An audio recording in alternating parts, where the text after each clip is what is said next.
Have you ever thought about quitting your full time job in order to trade full time? Maybe you think that your full time job is getting in the way of your trading. And you may be right. But before you quit your job, I want to tell you what it was like when I quit not one, but two full time, six-figure jobs and all of the things that you may be surprised about if you decide to quit your job full time. I'm also going to talk about what my finances look like, how much money you should consider putting aside so that way you don't have to worry about money. This question actually came from somebody in the comment section on a video on YouTube. They wanted to know what I did and basically why I wasn't taking the leap to quit my full-time job. Well, I have first-hand experience on this and I want to share all of that with you. So to answer the first part of the question, I'm a senior manager working in technology, and sometimes it is very tempting to start coming up with plans to leave. However, I do know what it's like to not work for months or even years at a time with little to no consistent income. So some of the obvious benefits of a job is consistent income. You have that stability, and if you get paid maybe once a week, twice a month or something like that, then you know when that's coming in. You know about how much that's going to be, and with trading, it's just not like that at all. And one of the other benefits is that I currently use some percentage of my income every single paycheck, and I put that into different trading accounts so that way I can grow those accounts. So basically, I'm still making money while working and even when I'm at work. So it's kind of like I'm getting paid twice. And when I took these two sabbaticals, in the beginning, it was very liberating. And I remember sleeping in, playing video games, and I felt like I've watched everything on Netflix. And it was cool for a certain period just to be able to take that break and not really think about anything else. And during both of these sabbaticals, I traveled quite a bit. So for the first sabbatical, I traveled mostly to Europe. So mainly I wanted to learn French. And I went to French speaking countries. So I went to France, obviously, Switzerland, Belgium, actually, just to understand the different ways that people speak French. Obviously, it's much faster when you're in Paris, and it's much slower when you're in Geneva, Switzerland, or you're in Brussels, Belgium. And those are some of the places I went. I also went to the south of France. People spoke much slower there as well. So it was much easier for me to understand and comprehend. Now, that's been a while and I forgot a lot of it, but you get the idea. So anyway, so the second time was more so to finish up my MBA, executive MBA program at Yale. And I wanted to spend more time just really digging into my studies, just really getting to know some of my classmates. So that was a 2-year sabbatical. And during that time, I actually learned a little bit more from other people inside of my class about short-term trading and, of course, other things outside of that. But I also realized very quickly that there are a lot of highs and a lot of lows inside of trading. When I made money, of course, it was great. And when I didn't, it wasn't. So it was also very stressful because this money that I was using to trade came from the savings that I put aside. So in terms of my finances, the first sabbatical that I took, I saved roughly 50% of my annual pay. And with that, I was able to stay out of the workforce for about 7 months. And when I returned back to work, I had about $15,000 left. So on my second sabbatical, I saved almost 1 year of salary and was doing the same things as I did with the first, didn't go to Europe, but I did travel quite a bit. And I was able to stay out of the workforce for 2 years, which was, cool a lot of times, just being able to roll out of bed and not really have any plans for the day. But then when I returned to work, I had about $15,000 once again. So it was like between $10,000 to $15,000 the second time around. If you're interested in learning how to trade with a full-time job, because you're hearing my story and you're probably like, well, that sounds good, but I think I want to work a little bit longer. Currently, I do work and trade, so I want you to check out my Trade with a Full-Time Job in just 1 hour per day kit. It's going to have so many tools and tips and techniques for you to be able to trade full time. So that way you can build up your account and also build up other accounts that you may want to without sacrificing your entire life for trading. Some of the things that you need to consider if you plan on leaving your job. There are many not so fun surprises when it comes to not having that safety net of a full-time job, especially if you're trying to learn how to trade, or maybe you're in a spot where you're making some money but it's not as consistent as you like. Some of the not so fun things were travel costs. When I was traveling, I was staying in a combination of with people that I knew, so friends and family, and then Airbnbs, and depending on how long you stay, that could be a bit costly, and where you stay, that could be costly. Another thing was just the flights and stuff. So sometimes I had to find alternate ways of getting there, maybe even driving, taking a train, especially in Europe, trains everywhere, or, taking more hops on a flight if I wanted to try to keep the cost down. So that was one other thing.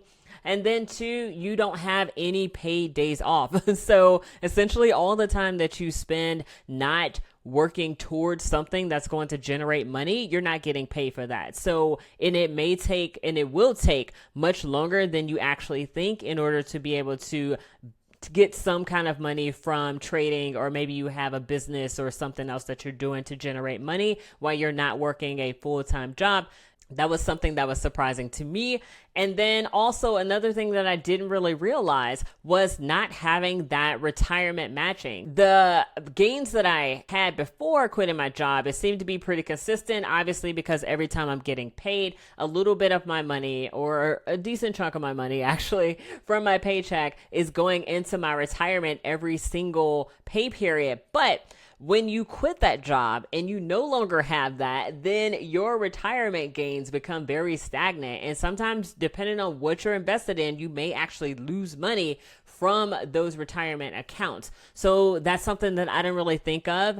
And then the other thing that I thought was really interesting was health insurance being as much as my car note. This was very surprising the first time I took a sabbatical. So the second time I knew better, but the first time I had no idea. And I'm relatively young and healthy, but still my insurance was quite a bit. So I drive a really, really nice car, Audi A7. My health insurance costs as much as my car note. And that was something that was really, really surprising to me. I was kind of worried about spending too much, mainly because there were some points where I weren't actively looking for a job. And then of course the delay from when you start looking for a job to when you actually find a job that you like and you get interviewed and they make you a formal offer, that could be some time. That could be at least 3 months, typically in my experience. Things for you to consider before leaving your job to trade full time. From a trading standpoint, you need to understand that trading full time is not a real thing, because you're literally not sitting in front of your charts 24/7. You're not spending 8 hours typically looking for a trade.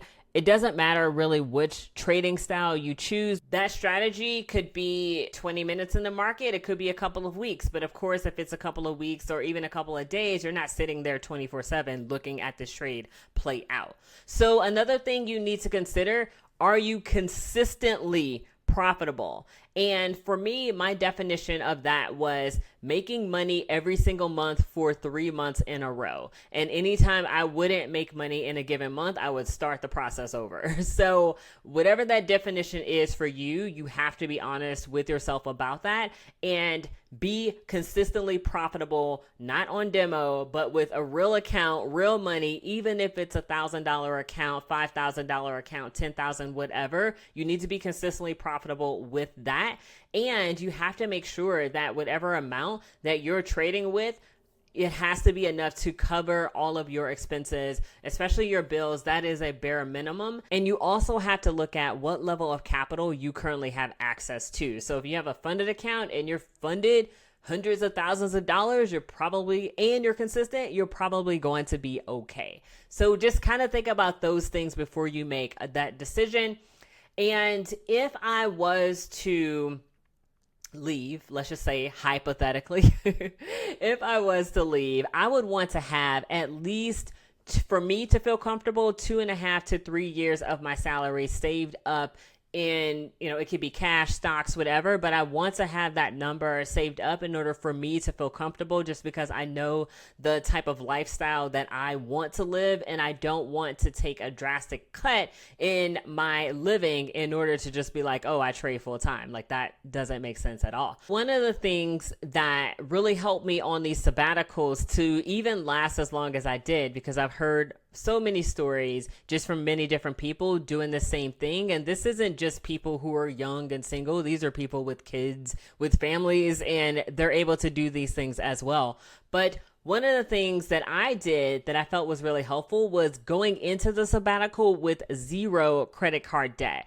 The biggest expense that I had during this period of time, at least for the first one, was my car note. Now, going into the second sabbatical, it was my student loans, and that was mostly the catalyst for me going and finding something. But now I'm in a career where I'm learning a lot. I'm in a new field, and I make really decent money doing it. So it's a win-win. Another thing that I learned from the first sabbatical that I took into the second sabbatical was realizing that the amount of money that I had going into my sabbatical could possibly last half as long as I thought that it would, which is why before I said I want to have at least 2.5 to 3 years of salary stacked up in order for me to be able to even consider taking a sabbatical. Now, currently, I am nowhere near that 2.5 years.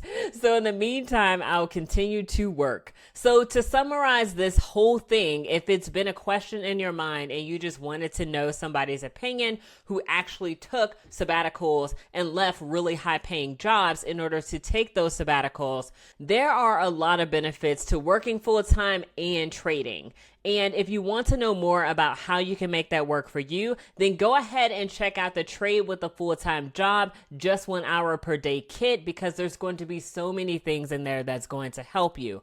Another thing to consider before you do this, especially with trading, that the income is very inconsistent. Now, if you're a consistently profitable trader, you're on a funded account with hundreds of thousands of dollars, not just one funded company, but multiples, because they all have different rules, and you're doing exceptionally well, then you have a bit more cushion. You have a lot more options than somebody who's not. Just take those things into consideration. This is one of the things I want to say very, very loudly, is to make sure that you consider saving up at least 2.5, 3 times your annual salary before you take off, just because there's just so many things that could potentially happen. I was very fortunate where there was no major medical or anything. Granted, I still have that really, really premium health insurance, so that was cool, but you just never know. So I just wanted to have that extra cushion. And that's just me. Some people may be more comfortable with more may be comfortable with less. It all depends on you, your financial situation, your circumstances. So make sure you make those decisions accordingly. And I just wanted to present what has worked for me, things I've learned, and maybe some takeaways that you can take away for yourself before you decide to do this. Or maybe you're already in one and these are things you haven't considered. So let me know in the comment section below if this was helpful for you. What did you find surprising? What kinds of things would you consider before you decide to leave your job to trade full time? I'll see you later.